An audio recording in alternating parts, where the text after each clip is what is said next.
10 কি 15 মিনিট এই আর আমরা দৌড়ে গেছি, মনে পেটিকোটটা ছিল পরনে, আর ওই তাড়াতাড়ি শাড়িটা মানে বেড়াইয়া মানে অর্ধউলঙ্গ অবস্থায় কোনো রকম বেড়াইছে, কোনো রকম বেড়াইতে পারে না।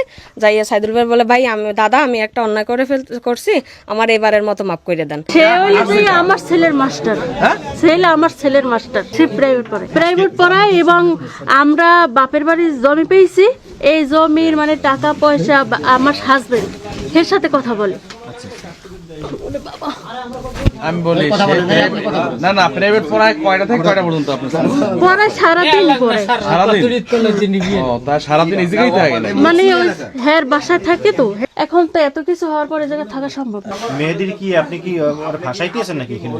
না, এটা কোনো ফাঁসাফাঁসি নেই, যেহেতু সে আসছে সে ফাঁসিয়ে গেছে। সে নিজে বোঝে বিদেই আমারে বলছে যে এর পরবর্তীতে আমার কি হইবে। এরপর যে ওরে ডাক্কে জিজ্ঞেন, সেই বলছে আমি মেহেদির ডাক্কে আলাদা করিয়ে জিজ্ঞেস করছি। মেহেদি বলছে ওরে আমি ফেলাবো না। হ্যাঁ, মেহেদিরও ওয়াইফ আছে, সে বাইরে থাকে, তার সাথে আমার রেগুলার কথা হয়, তার ছেলে আমার কাছে থাকে, বুঝলেন? ঠিক আছে, এখানে যখন আমি যখন আন্টি দরজাটা কথাগুলো বলতে মিথ্যা, সে মিথ্যা বলতে আন্টি যখন দরজা খুলছে তখন আমি এখানে আইসি পর সে অনেক জোরে জোরে চিৎকার হয়েছে, সে কিন্তু হার্টের রোগী, এই অসুস্থ হয়ে পড়ছে। আমি আপনার বাড়িতে আসতে বলেন নাই, আপনি বলছেন যে আমার ছেলে ওই বাড়িটা চেনে। না না, সেটা ঠিক আছে, আপনি তো দিয়েছেন রাত্র 9টায় আমাকে এই আমার বাড়ি আপনি চেনেন না। আচ্ছা, আমার বাড়ি চেনেন না, আপনি কেন আমার বাড়িতে হট করে আমার গেটের ভিতরে কেমনে ঢোকার পারমিশনটা পাইলেন? আপনি আমাকে ইনফর্ম করতেন। আচ্ছা না, সেটা ঠিক আছে, কিন্তু আমি দাঁড়ান আমি একটু আপনার সাথে কথা বলি। আপনার সাথে যখন ওই যে বেরাক থেকে যে লোন নিবেন তখন আপনি ইচ্ছে করে আপনার বাড়ির গেটের ছবি, আপনার বাড়ির লোকেশন দেন নাই আমারে?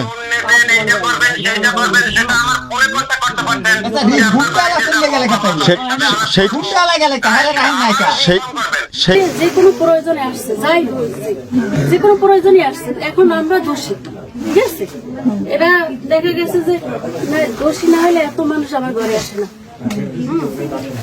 এখন এইটাই বলছি যে এখন মেহেদিও বলছে কিন্তু বিয়ে করাইছি, আমার ভাইয়ের মতো ডাকবে বসবে, কিন্তু এই গ্রামের মানুষে যারাই যে সময় ধরে, কিন্তু ভাই বা ওই বউর ভাইরা সবাই বলে আপনারা তো কোনো প্রমাণ দিয়ে ধরতে পারেন না, কোনো প্রমাণ দিয়ে আপনারা ধরতে পারেন না। তাহলে এই কিছুদিন আগে এরকম একটা দুর্ঘটনা হয়েছে, কিন্তু ওরা ধরতে পারে নাই, দৌড়েই চলে গেছে, কিন্তু তারপরে আমারে ডাকছে, কিন্তু সে সময় তো আর পাইনি। কিন্তু তারা সবাই বলে আপনারা এই ধরনের কথা বলেন, তার স্বামীও বলে ধরিয়ে দেখাইবেন, তারপর হলে প্রমাণ। এখন আপনি কইবেন এক কথা, আর একজনে কইবে আর এক কথা, তো এটা তো আর মানি না। তা আমি ওদিক দাইয়া টিভির সামনে বইছি, টিভির সামনে পড়ছি, বসার পর আমার দ্বারা একটা ফোন গেছে বাড়ির দিয়ে আমার নয়া চাচার, তুই কোথায়, তাড়াতাড়ি আস। আমি জোতা ফালাই থুই, আমি আন্দারে দৌড়াইয়া ওই কুল দিয়ে ঢুকে এই জায়গায় আইছি। ওরা সব ওই বেড়ার সাইডে, যে এরা দুইজনে ওখানে কি করে, সব আলো হয়ে গেছে, মানে অন্ধকার, কিন্তু সবকিছু দেখতে মোটামুটি আন্দাজে দেখতে পায়। ওই সাইডে বাতি ধরেন না। তখন আমি ওই জায়গায় দাঁড়িয়ে আমার ভাইজিরে ডাক দিয়েছি 10টা, এই সানা, কোনো শব্দ নাই। 10টা ডাকের পর কয় ওখানে কেডা? আমি। কিন্তু ও লাভ দিয়ে এই শহীদে পড়ছে, ওই মহিলাও লাভ দিয়ে শহীদে পড়ছে, মহিলার গায়ে একটা ব্লাউজ আর একটা ছায়া। তারপরে ওদিকে গেছে, ওইদিকে যাওয়ার পর দুয়ার কিন্তু খোলে না, আমি অনেক সময় দাঁড়াই রয়েছি।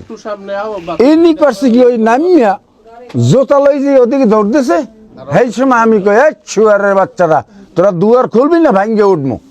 এর মধ্যে ওই বউ টাস করিয়া বাতিটা ধরাইয়া ওখানে গেছে, যাইয়া আমারে কলে দাদা অন্যায় করছি মাফ করিয়ে দেন, আর ও যাইয়া আমার অন্যায় করছি ধরে মাফ করে দেন। কথা বলছেন, কিন্তু দুজন ওই চকিতে ছিল। এই তুই একটা কিন্তু মারছেন তো অনেকই। এখন যদি দরজাটা আটকানো থাকে, ঠিক আছে, তাহলে হে ওহিন ভাইয়া দেখতে না না না না, এই স্যার এই জানলাটা এইভাবে খোলা ছিল এইভাবে এই আমি এটা তো আমি দাঁড়াইছি এখান থেকে আমি দাঁড়াইয়া আমি ওই যে হাইটটা ওইখানে গেছি, ঠিক আছে? যে এখন যখন যত অপরিচিত ভাষা ঘরের ভিতরে ঢুকছো কেন? আমি তো একটা অপরিচিত ভাষা ঘরের ভিতরে ঢুকছো কেন? এটা অপরিচিত বলতে আবার একর সাথে পরিচয় আছে, একর সাথে ভালো সম্পর্ক আছে। শোনেন, তাদের সাথে কিন্তু ভালো সুসম্পর্ক। মহিলার ভাষ্য মতে মহিলা থানায় যাবে, ঠিক আছে? আর এ জায়গায় এই পক্ষের যারা গার্ডিয়ান আছে তারা 2 জন থানায় আসতেছে, সিনিয়র অফিসাররা এটা দিবে, ফয়সালা দিবে।